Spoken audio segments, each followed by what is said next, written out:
Jemaat Tuhan yang terkasih, berkat firman Tuhan bagi kita malam hari ini, saya beri judul, apa tujuan kita mengikut Tuhan? Saya ulangi saudaraku, apa tujuan kita mengikut Tuhan? Saya terlalu yakin perbuatan ibadah yang kita lakukan berharga di hadapan Tuhan. Salah satu pertanyaan terbesar dalam diri manusia berkaitan dengan apa makna dan tujuan hidup kita di dunia ini. Saudaraku, apa makna kita hidup di dunia? Apa tujuan kita datang malam hari ini beribadah kepada Tuhan?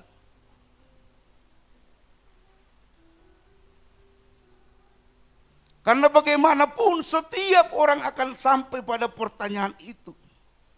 Saudara, dengan kata lain kita orang Kristen memberi satu pernyataan di dalam hidup kita. Apa arti tujuan saya mengikut Tuhan? Bapak Ibu, apa tujuan kita mengikut Tuhan? Pak, emangnya ada rupanya orang Kristen mengikut Tuhan tanpa tujuan? Ada rupanya Pak orang Kristen mengikut Tuhan dia tanpa tujuan? Saya mau jawab malam hari ini, ada Bapak Ibu. Ada banyak orang mengikut Tuhan tapi tanpa tujuan. Jadi gereja yang disempurnakan adalah orang-orang yang mengerti betul tujuannya mengikut Tuhan. Amin. Kita harus disempurnakan. Gereja yang disempurnakan mempunyai tujuan, mengerti apa hidupnya, apa arti perjalanan hidupnya mengikut Tuhan. Itu yang dikatakan gereja yang disempurnakan. Saudara, sebelum tiba waktu saya menyampaikan firman Tuhan, saya tanya sama Ibu Sibarani, Boruni Rajai, ini sekian banyak ibadah yang saya ikuti di gereja kita, bahkan saya bilang gak bisa lagi saya kira, tapi kenapa ya ibadah ini? Hati saya berdebar-debar seperti itu saudaraku. Saudara, untung ada mimbar ini. Kalau enggak sudah saudara lihat kaki saya gemetaran ini. Gemetaran Bapak Ibu. Karena apa? Memang membawa firman Tuhan itu harus penuh dengan persiapan. Amin. Sulit saudaraku terkadang. Makanya kita harus banyak berdoa, khususnya sama Bapak Ibu Gembala kita yang senantiasa terus memberikan kita makanan rohani. Amin saudara. Kalau tadi dikatakan ada satu pertanyaan kepada kita mengenai tujuan kita mengikut Tuhan, maka saudaraku, kekristenan kita harus jelas. Harus jelas. Jangan sampai kabur saudaraku. Harus ada tujuan. Harus berbobot dan punya nilai. Amin. Inilah disebut kekristenan yang benar. Jangan kabur kita jadi orang Kristen. Mungkin Bapak Ibu pernah dengar Kristen KTP katanya. Malam hari ini kita diingatkan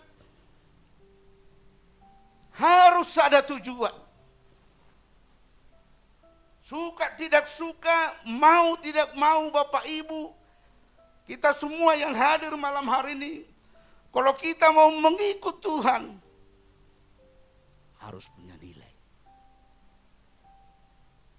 Bahkan saudaraku, kita banyak dengar hari-hari ini lewat khotbah Bapak Gembala kita dan Ibu Gembala, untuk mempersiapkan kita jemaat Tuhan masuk dalam puncak rencana Tuhan. Maka perjuangan kita harus menjadi gereja yang disempurnakan. Ingat, harus menjadi gereja yang disempurnakan. Ini perjuangan terakhir, amin. Perjuangan terakhir, bersyukurlah Bapak Ibu kalau bisa kita ada malam hari ini di tempat ini. Ini bukan karena rencana pelayanan di gereja ini dibuat, bukan. Ini untuk membentuk kita supaya menjadi gereja yang disempurnakan.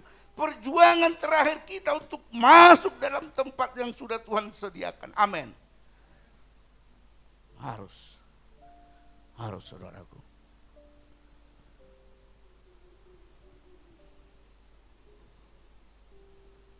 Saudara mengikut Tuhan.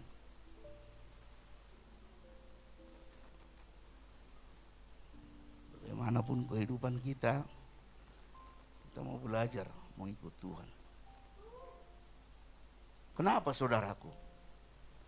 Kenapa saudaraku kehidupan kita ini harus seturut dengan firman Allah? Harus benar-benar mengikut Tuhan. Karena sangat berat Bapak Ibu. Berat. Karena kalau kita tertinggal akan terlalu besar resikonya. Kalau kita tertinggal akan terlalu besar resikonya. Jadi kita harus berjuang. Kita harus bergumul sampai berhasil. Mencapai puncak ibadah kita yaitu mengasihi Tuhan dengan segenap hati. Saudara, kita tidak akan dikenal Tuhan kalau kita tidak mengasihinya. Injil Lukas, saudara, mari kita buka di dalam Injil Lukas.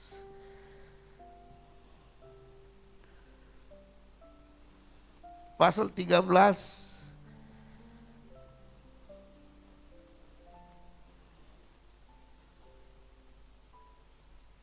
Saudara, di sana perikopnya sedikit sajakah yang diselamatkan?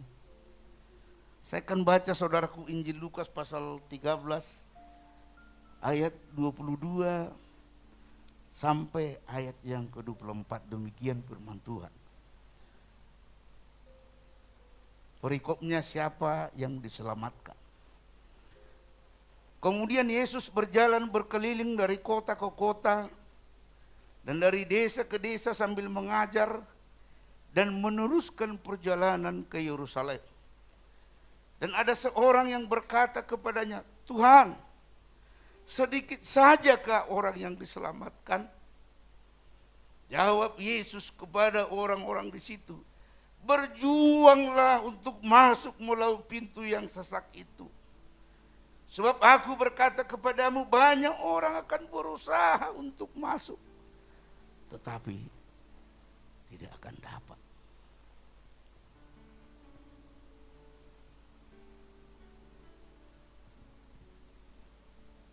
Saudaraku, ayat ini memberi gambaran bahwa usaha manusia tidak akan mampu menembus surga itu. Bahkan perbuatan baik kita sekalipun tidak bisa membawa kita tembus untuk masuk ke surga. Saudara, akan banyak orang berusaha. Itu sebabnya saudaraku, Bapa menyediakan anaknya di surga yang menerima kita, yang membuka pintu bagi kita hanya melalui Yesus Kristus. Firman Tuhan katakan, karena begitu besar kasih Allah akan dunia ini, sehingga Dia mengurniakan anak yang tunggal, supaya setiap orang yang percaya kepadanya tidak binasa, melainkan beroleh hidup yang kekal. Saudara, kalau kita melihat di Alkitab, saudaraku, ada contoh Habel dan Kain. Saudaraku, mungkin kita bertanya dalam hati kita malam hari ini, kenapa ibadahnya si Kain ditolak oleh Tuhan? Kenapa ibadahnya si Habel diterima oleh Tuhan? Saudara, saya mau jawab lewat kebenaran firman Tuhan ini. Ibadah Kain ditolak oleh Tuhan karena Tuhan tidak melihat ada mezbah korban di dalamnya. Tidak ada Yesus Kristus. Saudara, mari kita baca di dalam Kejadian pasal yang ketiga. Kenapa ibadah Kain itu ditolak oleh Tuhan? Ayat yang kedua, selanjutnya dilahirkannya lah Habel, adik Kain, dan Habel menjadi gembala kambing domba, Kain menjadi petani. Setelah beberapa waktu lamanya, maka Kain mempersembahkan sebagian dari tanah kepada Tuhan sebagai korban persembahan. Saudara perhatikan ayat ini, saudaraku. Setelah beberapa waktu lamanya, maka Kain mempersembahkan sebagian. Kata sebagian. Sebagian dari hasil tanah itu kepada Tuhan sebagai korban persembahan. Ayat yang keempat. Habel juga mempersembahkan korban persembahan dari anak sulung kambing dombanya. Saudara, mungkin ini yang membedakan. Si Habel mempersembahkan korban persembahannya dari anak sulung, yakni lemak-lemaknya. Maka Tuhan mengindahkan Habel dan korban persembahannya itu. Oleh sebab itu, saudaraku, ketika kita membaca kebenaran firman Tuhan ini, yang di dalam Lukas pasal 13 tadi, akan banyak orang berjuang, Bapak Ibu. Akan banyak orang berusaha untuk masuk, tetapi tidak akan dapat. Jadi usaha, perbuatan baik tidak akan mampu menembus surga kalau bukan Tuhan yang membukanya. Amin. Kalau bukan Tuhan yang membukanya.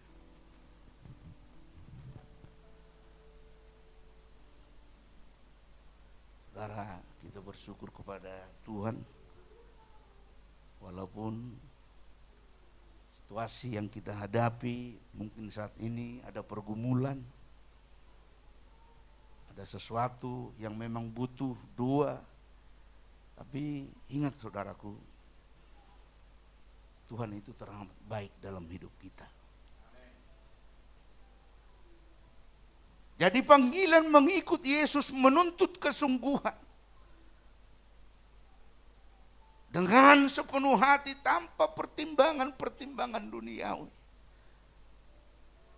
Jadi berarti saudaraku, panggilan mengikut Yesus itu harus dengan kesungguhan. Makanya tadi saya katakan saudaraku, secara pribadi saya berterima kasih. Di situasi saat tadi hujan, tapi kita bisa datang ke tempat ini, itu semua karena saudara membuka hati untuk Tuhan. Amin. Nah, kalau demikian Bapak Ibu, apa yang seharusnya menjadi tujuan kita mengikut Tuhan? Ahado rupani tujuan tahape mengikut Tuhan. Yang pertama, menandakan identitas kita sebagai orang Kristen, pengikut Kristus. Jadi yang pertama, tujuan kita mengikut Tuhan, dikatakan firman Tuhan adalah menandakan identitas kita sebagai orang Kristen, pengikut Kristus. Matius 10 ayat 38, demikian firman Tuhan, barang siapa tidak memikul salibnya dan mengikut aku, ia tidak layak bagiku. Saudara, berbicara memikul salib, menyangkal diri, mengesampingkan identitas duniawi, dan fokus pada identitas sebagai pengikut Tuhan. Dan mengarahkan pandangan hanya kepada Yesus Kristus. Yang pertama tadi saudaraku, menandakan identitas kita sebagai pengikut Kristus. Ima tujuan mengikut Tuhan Yesus. Yang kedua, memberi buah. Berbuah. Jadi tujuan orang yang mengikut Tuhan, firman Tuhan katakan yang kedua, kita harus berbuah. Kau berbuah dong. Saudara, saya ingin menyaksikan saudaraku, memang di Rayon 2 udah sering ini saya saksikan.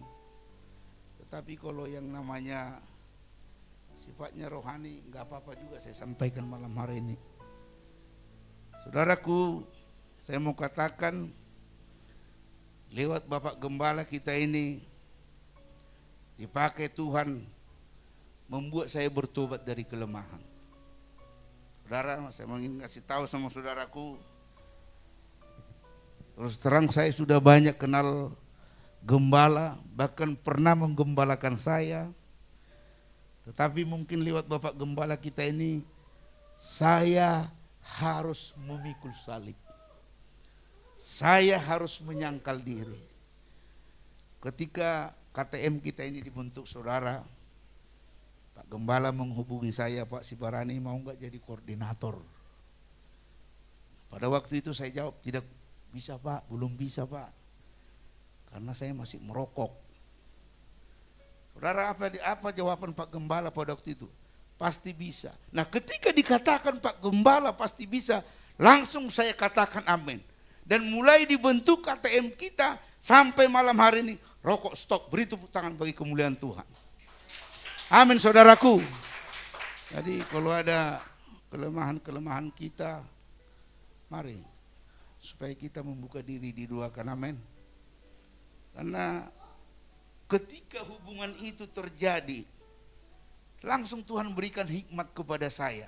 Ini harus saya sampaikan, saudaraku, karena saya sendiri yang mengalami. Ya betul juga ya, kalau saya merokok sampai saya dipanggil Tuhan atau Tuhan datang, ya ini walaupun hal kecil nggak bisa saya masuk surga ini. Karena di surga nggak ada penjual rokok. Asap pasti tidak ada. Itu saudaraku yang datang di benak hati saya ketika percakapan itu terjadi dengan Bapak Gembala kita. Dan puji Tuhan, kalau dulu bisa ditanya Ibu Sibarani, nasi belum habis sudah saya suruh si Pani beli rokok. Jadi saya bersyukur, saudaraku. Jadi terus terang terima kasih Pak Gembala. Saudara, saya bangga punya Bapak Gembala kita ini, amin. Saudara juga harus bangga, saudaraku. Gereja Permata yang bertempat tinggal di satu perumahan, tetapi Bapak Gembala kita wakil ketua majelis daerah, amin. Harus bangga kita, saudara. Karena kalau udah bangga kita kepada Bapak Gembala kita, artinya apapun rencananya minimal 2, kalau tidak bisa dana, amin. Tapi harus bisa juga dana lah. Haleluya. Saudaraku, memberi buah. Filipi 1 ayat 22. Tinggallah di dalam aku dan aku di dalam kamu. Barang siapa tinggal di dalam aku dan aku di dalam dia, ia berbuah banyak. Sebab di luar aku kamu tidak dapat berbuat apa-apa. Artinya hubungan kita dengan Tuhan harus yang berkualitas. Menyatukan diri untuk dipimpin oleh Roh Kudus sehingga mengalami kedewasaan rohani, bahkan menjadi serupa dengan Kristus, dan keberadaan kita menjadi berkat bagi orang lain, amin. Ikut berkat untuk kita, harus berkat kita Pak ya Bu, harus berkatlah kita dimanapun kita tinggal. Saudara, penulis yang bernama Rick Warren menjelaskan bahwa tujuan hidup orang Kristen jauh lebih besar daripada prestasi. Saudaraku, mari kita simak kalimatnya ini, tulisannya ini. Bahwa tujuan hidup orang Kristen jauh lebih besar daripada prestasi. Jauh lebih besar daripada prestasi pribadi, karir, ambisi, bahkan keluarga. Bahkan dikatakan, disambung di tulisannya, saudaraku, kenapa kita rupanya ditempatkan di planet ini? Kok dilahirkan kita? Kok ada kita di planet ini? Tulisannya berkata, Anda harus memulai dengan Allah, amin. Apapun yang kita lakukan, apapun yang kita pikirkan, harus kita mulai dengan Tuhan. Artinya tujuan utama tertinggi manusia adalah memuliakan Allah, menikmati Dia selamanya. Yang ketiga menyenangkan Tuhan. Kalau tadi yang kedua ketika tujuan kita mengikut Tuhan memberi buah. Nah yang ketiga ini menyenangkan Tuhan. Yesaya 55 ayat yang ke-6. Carilah Tuhan selama ia berkenan ditemui. Berserulah kepadanya selama ia dekat. Saudara, timbul pertanyaan kepada kita malam hari ini, Bapak Ibu yang dikasihi dalam nama Tuhan Yesus Kristus. Kenapa kita harus mencari Tuhan? Puasa. Why? Karena firman Tuhan katakan waktu ini sangat singkat. Waktu ini sangat singkat. Di dalam Mazmur pasal 90 ayat yang ke-10 dikatakan, jika hidup kami 70 tahun, jika hidup kami 70 tahun, jika kami kuat 80 tahun. Dan kebanggaan adalah kesukaran dan penderitaan, sebab berlalunya buru-buru dan hanya melayang lenyap. Jadi saudaraku, rupanya waktu kita itu singkat. Mari carilah Tuhan. Dikatakan di sana selama ia berkenan ditemui. Berarti saudaraku, kalau kita artikan kebenaran firman Tuhan ini, ada saatnya Tuhan tidak bisa lagi ditemui. Gak bisa lagi kita temui Tuhan itu. Makanya saudaraku tadi berharap semua bangku ini penuh. Karena kita harus mencari Tuhan. Kenapa Tuhan tidak bisa lagi ditemui? Kalau sudah terjadi murka Allah kepada seseorang itu sudah terlambat. Bisa saudaraku, sudah diingatkan gak bertobat. Diingatkan gak bertobat. Terakhir diangkat kemuliaan Tuhan. Habis. Carilah Tuhan selama ia berkenan ditemui. Amin. Jangan terlambat. Jangan udah menyesal baru meraung-raung sama Tuhan. Tuhan tolong katanya. Jadi selama berkenan mari kita cari Tuhan.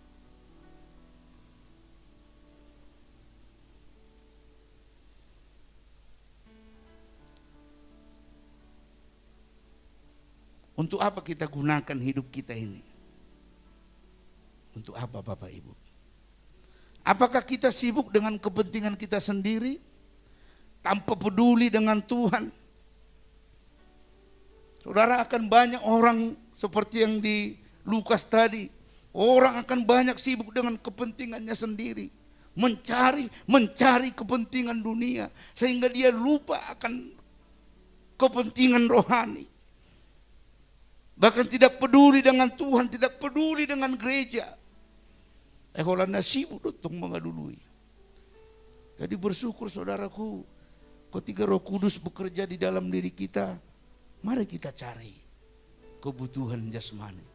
Tapi jangan lupa, kita juga harus rindu mencari kebutuhan rohani. Amin.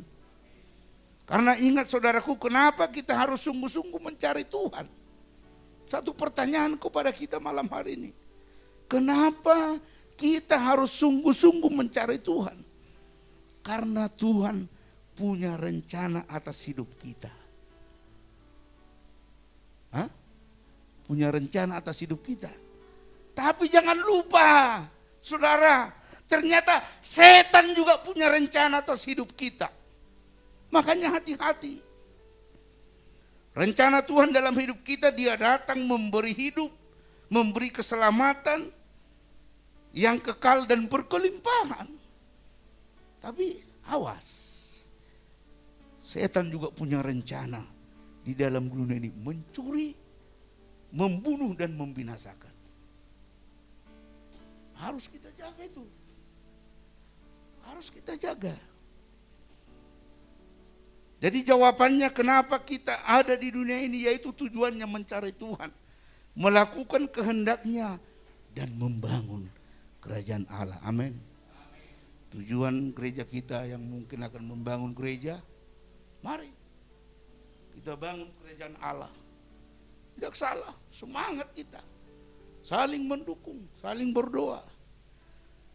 Jadi dalam segala hal kita harus tetap menyenangkan hati Tuhan. Kenali hatinya, kenali rancangannya. Yang keempat, Bapak Ibu, menjadi serupa dengan gambaran Allah. Kejadian 1 ayat 26 sampai 27. Nah, kalau kita baca firman itu, saudaraku, segambar dan serupa dua kata yang tidak dapat dipisahkan. Seperti jiwa dan raga. Dan memang segambar dan serupa adalah dua kata yang saling menguatkan. Jangan kita pisahkan itu. Saling menguatkan dan meneguhkan. Ada satu kebenaran yang menarik kalau kita baca firman Tuhan itu, Bapak Ibu. Kita akan menjumpai di ayat itu, manusia bisa mencipta, tetapi ingat, Tuhan Maha Pencipta. Tetap masih ada bedanya. Walaupun segambar dan serupa dengan Allah. Manusia terbatas, tetapi Tuhan tidak terbatas.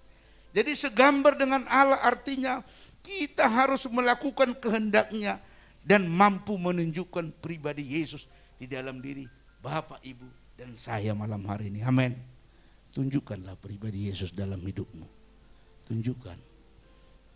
Ada mengasihi, ada mengampuni, ada menolong. Jadi saudaraku, itulah buat ukurannya. Kalau sudah bisa saya mengasihi, berarti sudah ada gambaran Yesus dalam hidupku. Kalau sudah bisa saya mengampuni, berarti sudah ada gambaran Yesus di dalam hidupku. Jadi kesimpulan saudaraku, kebenaran firman Tuhan malam hari ini, hidup memuliakan Allah harus menggerakkan dan mengendalikan serta menguasai kita sebagai anak-anak Allah. Karena itu adalah sebuah panggilan yang mulia. Allah memanggil kita keluar dari dunia menuju terangnya yang ajaib. Supaya dalam hidup kita ini mempraktekkan hidup dalam terang dan membagi terang itu. Jangan kita sendiri yang punya terang itu, Bapak Ibu. Kalau sudah ada terang dalam hidup kita, mari bagi sama sesamamu, bagi. Supaya jadi berkat kita. Dengan demikian sejatinya orang Kristen tidak menentukan tujuan hidupnya sendiri. Ingat, kita tidak menentukan tujuan kita hidup sendiri.